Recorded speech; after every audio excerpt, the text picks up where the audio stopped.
Hi there and welcome back to Jules's Archive. In 2025, I read 42 books and these are my ultimate favorites. About 3/4 of what I read throughout the year is generally fiction. My favorite kind of subgenres being literary fiction, historical fiction, fantasy, and also I love graphic novels. And then for nonfiction, which is about 1/4 of what I read, I primarily love memoirs, which can also be graphic memoirs, graphic novels as well, and narrative-driven nonfiction about a variety of topics I'm interested in, which you'll kind of see today. To break down my list by fiction and then nonfiction, kind of in order of how I read them, broken down by those subgenres. So starting off with my all-time favorite genre is historical fiction. I started off the year with a banger with Homeseeking by Karissa Chen, which follows two kids who grow up together in Shanghai, but their lives diverge as the Chinese Civil War takes hold of their lives in Shanghai. One of the characters' narratives is driven chronologically, and then the other is chronologically but backwards. And that works so well for demonstrating kind of how the characters think and their personalities, which informs a lot of the decisions they make and their interactions with each other, but also really demonstrates the impacts of the events of the war and how that was affecting their family, their neighbors, their careers, etc., and the decisions they had to make throughout their lives. These characters live in different places. They start off growing up as kids in Shanghai, and one moves to Taiwan at some point, another to Hong Kong. And I grew up in Hong Kong as a kid for a few years, and although I don't remember that experience super well, I've been back a few times to visit. And so I always love hearing about Hong Kong throughout history. Even though it's historical fiction, you kind of get a feel for what it might have been like to live in that time. And the way Homeseeking is written is so rich and vibrant. And even though I read this in January, I still remember a lot of the vivid scenes and interactions between the characters, which is, I think, says a lot to the writing and the strength of the writing. I also got to go to the book launch event with the author Karissa Chen at Green Apple Books in San Francisco, which I really loved. Kind of hearing about her research that she had done. I think she was a Fulbright scholar in Taiwan, so she had a lot of like personal experiences that got her interested in the subject matter. And that was so interesting. I think added a lot of depth to my reading experience as well. So I started off strong with Homeseeking by Karissa Chen, which I got through book of the month. And the second book in historical fiction is The Lion Woman of Tehran by Marjan Kamali, which is set in Tehran, Iran, with two girls who grow up together through school. But they come from very different socioeconomic backgrounds, familial backgrounds. One kind of comes from an aristocratic lens, but her father dies, and the other more of kind of lower middle class with parents who work more like what we would consider blue collar jobs. But they meet through school, become fast best friends, but then their lives take very different turns as war breaks out in Iran. They're kind of broken apart, also have kind of a friend breakup. Then the book follows them throughout their lives, really key points. It really demonstrates really well how people can change through traumatic events, through set up for them, but also through an event that is kind of changing their country and their homeland. This is a book that I also remember super well from how it was written and the interactions. The characters feel so real, and I felt like I was there with them, and it had me crying by the end, just like Homeseeking. Historical fiction is The Kite Runner. You can tell kind of through these books that I really love kind of multi-generational or even decades-long sagas and relationships between characters driven by historical events. The Kite Runner follows two boys who grow up together in Afghanistan, but there's an interesting dynamic from the get-go where they're best friends, but one of the boys is actually the son of kind of the housekeeper of the other boy. So they come from extremely different socioeconomic backgrounds, but also kind of a complex familial dynamic. And we come to learn more about how really intertwined they are. There's a big event that happens early on that separates them in a really dramatic way, and you really get to sit with the characters' kind of feelings with that, and throughout their lives how that big event affects them. And I just thought this book was done so well. I would say little bit differently from Homeseeking and The Lion and Women of Tehran. I didn't feel as connected to the actual setting within the book, but I felt super connected to the characters, especially with what they go through being so intense and emotional effects of that being super well done and detailed and complex. Wrapping up historical fiction favorites for the year was Hamnet by Maggie O'Farrell. I don't think this is a book I typically would have picked up if I hadn't heard so many good things about it. I'm not a huge Shakespeare fan. You know, I read Shakespeare plays, acted them out every year in my English classes, but never really got them, like was not that interested in Shakespeare's life. But I'd heard so much about Hamnet, specifically this book, and I'm so glad I read it because I really enjoyed it. It is a bit of a slower read. It basically follows somewhat on Hamnet and Hamnet's childhood and his ultimate demise, but more so on Shakespeare and Shakespeare's wife, Agnes, or Anne Hathaway as we know her, throughout their early meeting and having children and settling down in Shakespeare's early career, and ends with Shakespeare's development of Hamlet, the play. As I was reading Hamnet, I was like, this is pretty interesting. I thought it was well done in referring to Shakespeare, not by name, and really not focusing on Shakespeare as much as the people in his lives. What really got me was after Hamnet dies. Spoiler! I feel like we all know this from the play. Once Hamnet dies, we really get to sit with Agnes's depression and her intense effects, and that was so well done. I think a lot of people could find that very boring, and it was a little bit laborious for me to get through parts, but I think the way that O'Farrell writes her emotional state in that time really gets the reader to sit with it and feel what she's feeling, and it was so impactful. All right, in terms of literary fiction, my favorite book, and probably my favorite book of this entire year, was Martyr by Kaveh Akbar. It is, again, not really a book I think I would have picked up, but I was lucky enough to go to an event with Kaveh Akbar and Tommy Orange, who wrote There. I got to hear from both of them at an event at the Booksmith in San Francisco, and I heard of Martyr, seen it in bookstores. It has a really beautiful yellow cover that had enticed me, but I had not picked it up, and I'm so glad I did. Essentially, it's about this kind of struggling artist who develops a fascination with martyrdom, or being a martyr, and he visits this artist in New York City who is dying from cancer, and creates an exhibit where she just sits in, I think it's the Met, and he talks to her, kind of develops a relationship and fascination with her, asking about martyrdom. So we sit with that kind of storyline, but also get to learn more about Cyrus, the main character's upbringing. There are different chapters from the perspective of other people in his life, primarily his mom, that are really impactful. This book also has really gorgeous dream sequences. It deals with themes with kind of growing up as a second-gen immigrant, with generational trauma, it means to kind of be an artist in the modern world, as well as being a queer person in the modern world. It was just so beautifully well done. It was a book I couldn't stop thinking about after I read, and it's one that I read, I think, in March of this year, but I'm still thinking about and still talking about to people. And my second favorite for literary fiction was actually one that I just finished, and it's a short story collection called Rejection by Tulathimutte. And I usually do not like short story collections. I've tried a few. I just like reading a novel, picking up a novel and reading a comprehensive story, but Rejection is really interconnected short stories. Main character from the first story is a side character in a later one, etc. Each story has to do with rejection. I thought it was going to be more so rejection, kind of ranging from romantic, but also platonic, professional, etc. And it really isn't. It's mostly focused on romantic rejection, and it's really fun because a lot of these characters like kind of spiral or have really intense conversations that are pretty crazy.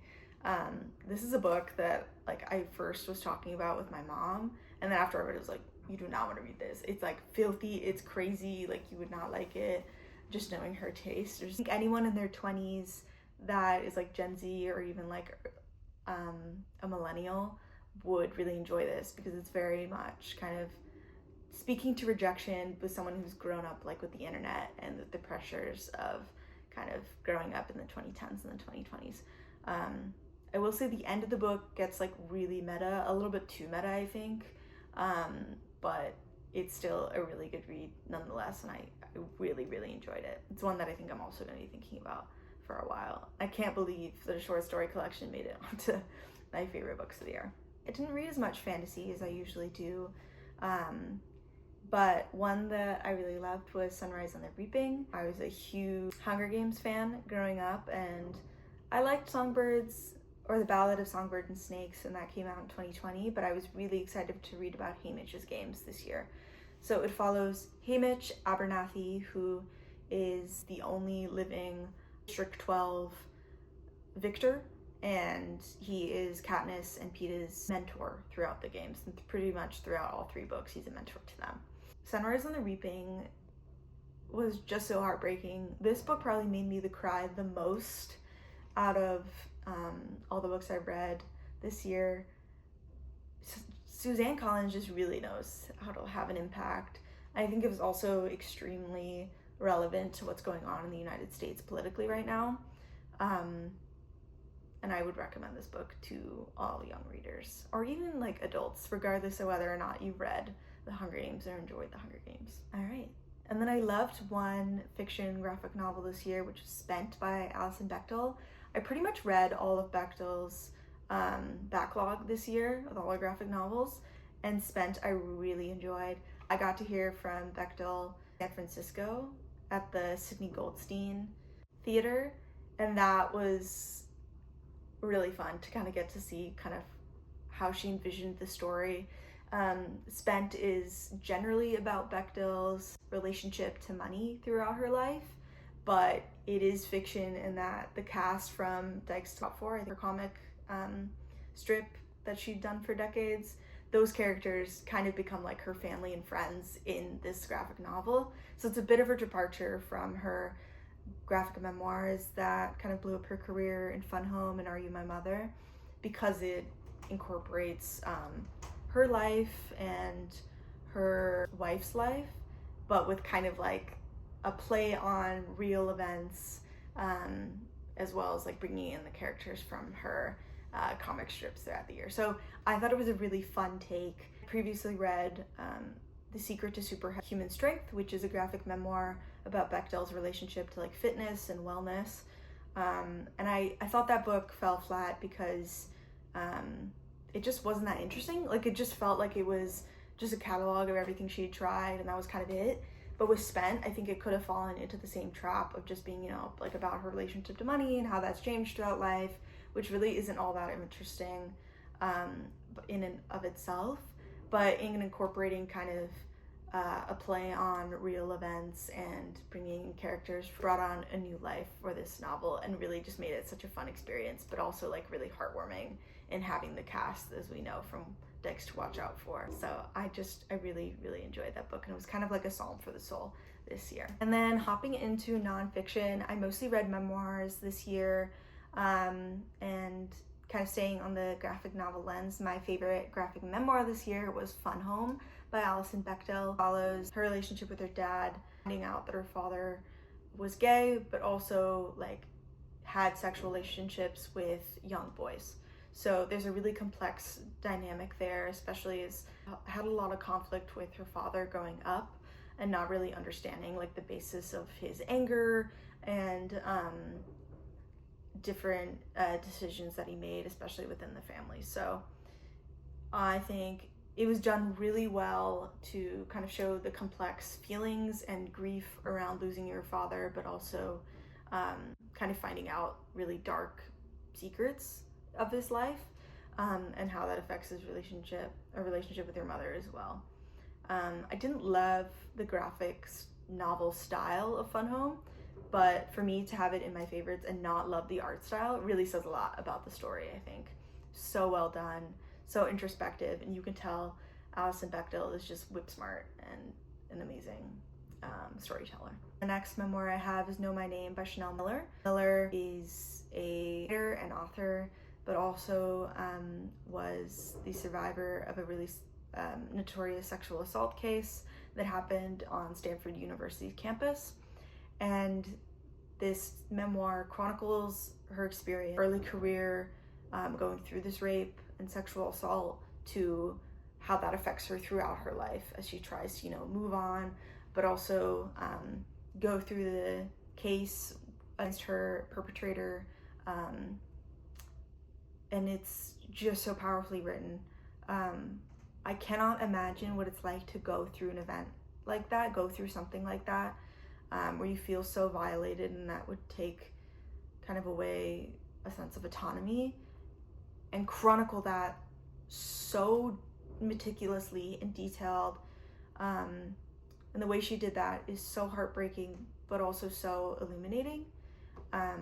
Not only what she went through in the moment with the physical act of rape, but also in the events throughout her case, and how she tries to move on from that even after the case is said and done. So says a lot about her personal experience, but then she also has commentary on how Stanford University acted, how she was affected by the legal system and the justice system. It's just, yeah, it's a book that really stayed with me. A great memoir is Semi-Well Adjusted Despite Literally Everything, but this book wins kind of best title, but also most underrated book. I really haven't heard that many people talking about this memoir, but I was brought to it because, I grew up watching Disney movies, and Alison Stoner was always kind of like a side character in these movies, kind of one of my favorites being Cheaper by the Dozen. But I hadn't heard much from her in recent years.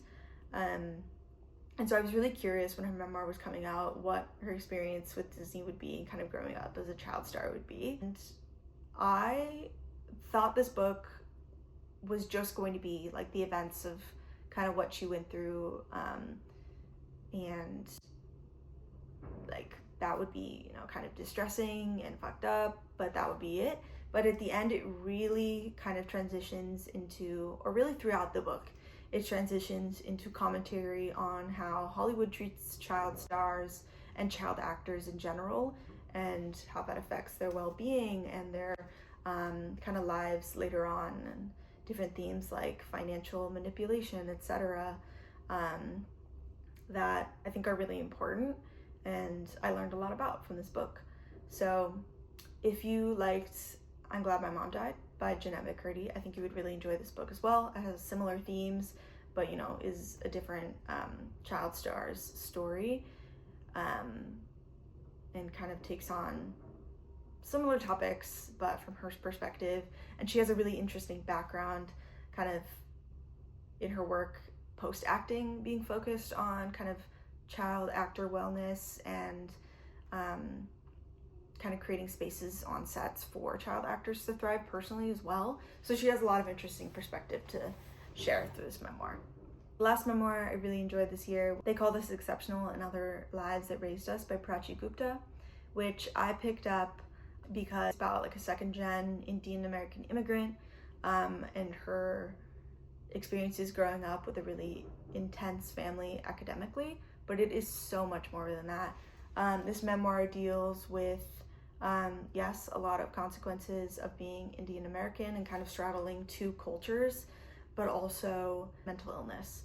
And I really, really love this book when I first finished it. I now have kind of second thoughts about how maybe right it was for the author Gupta to write about her mother, father, and brother in such intense ways, especially as these family members had passed and there wasn't a way to get their permission to delve into these, really sensitive topics about their lives.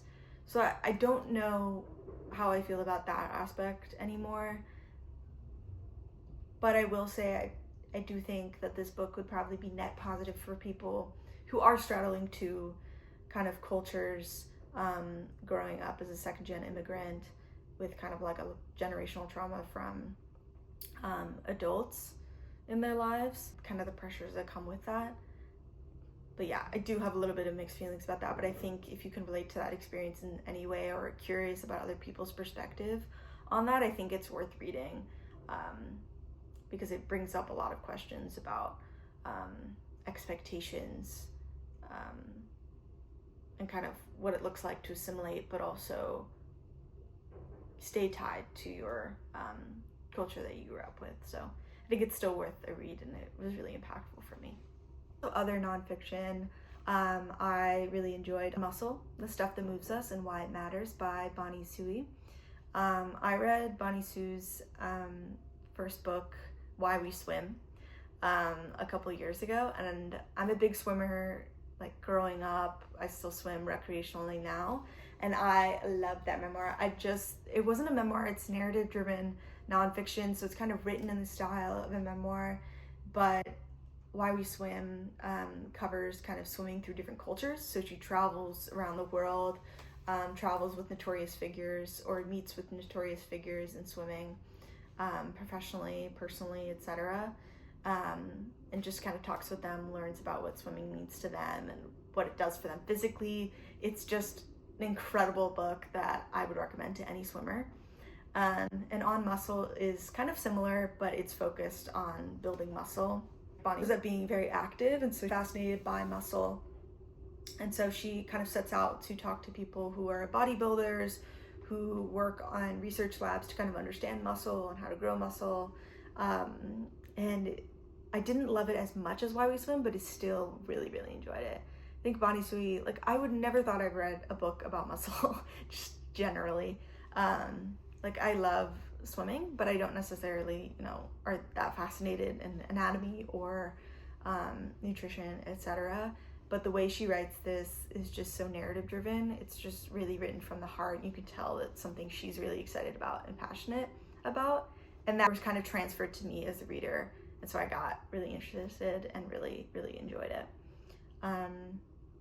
And I also got to hear from Bonnie at Green Apple Books, or the launch event for this book actually.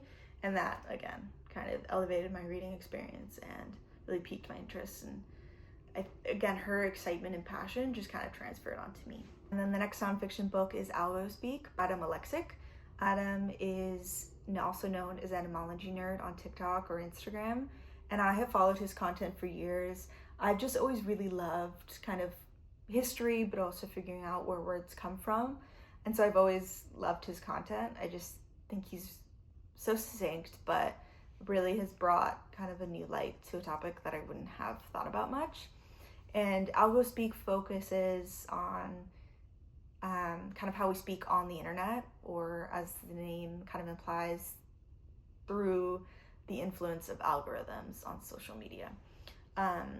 I really enjoyed this book, honestly, because I just learned a lot of like fun facts. I think there's some books that you read just because they're fun and interesting, and this is one for me. I think it's also a good kind of entry point for maybe people in your lives, older people who aren't as kind of chronically as online as maybe the Gen Z people in your life, but are kind of curious about, the slang they hear from their kids, etc. Like, this is a book I think my parents would have fun reading, and I kind of want to buy for them. But also for myself, like I learned quite a bit about the origins of certain words, or certain phrases that come up. Like, I can't believe I didn't know, like, in my blank era was like a Taylor Swift thing. And there's so many other examples that are just really interesting from this book. So I would recommend it if you're interested in all about how the way we speak colloquially is informed by our interactions and kind of content on the internet. Getting into our last couple of nonfiction books is Everything is Tuberculosis by John Green. I grew up like a huge John Green kid.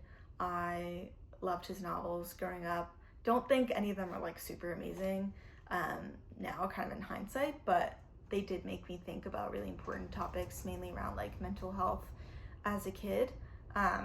So I was interested when I started hearing really good things about Everything is Tuberculosis, even though I didn't think I would pick up a nonfiction book from him. This book is just so well done. It's kind of written again like a memoir. It mainly is the through line between John Green and a couple kids, mainly this kid named Henry that he meets in Sierra Leone in a hospital, on kind of like the work trip that he goes on to Sierra Leone. And his interactions with this kid really sparks his interest on tuberculosis in the country, in the region of Africa that he's in. And he really delves into kind of the history behind disease globally, but then also why it disproportionately affects people now, and the different societal factors at play, the economic factors at play. And I think this is a topic that could be so boring if written by anyone else, but because it was presented by John Green, he had so much like heart and light to it. It was really gripping for me. Finally, the nonfiction collection I read was Strangers to Ourselves, which I talk a lot about in my November recap because it was so impactful for me. But it's Strangers to Ourselves, Unsettled Minds, and the Stories That Make Us by Rachel Aviv. And it follows, I believe it's 6 stories from chronicling the experiences of 6 people who struggle with mental illness in one way or another in really intense, impactful ways. But intertwined with context on psychiatry and the medicine field and societal kind of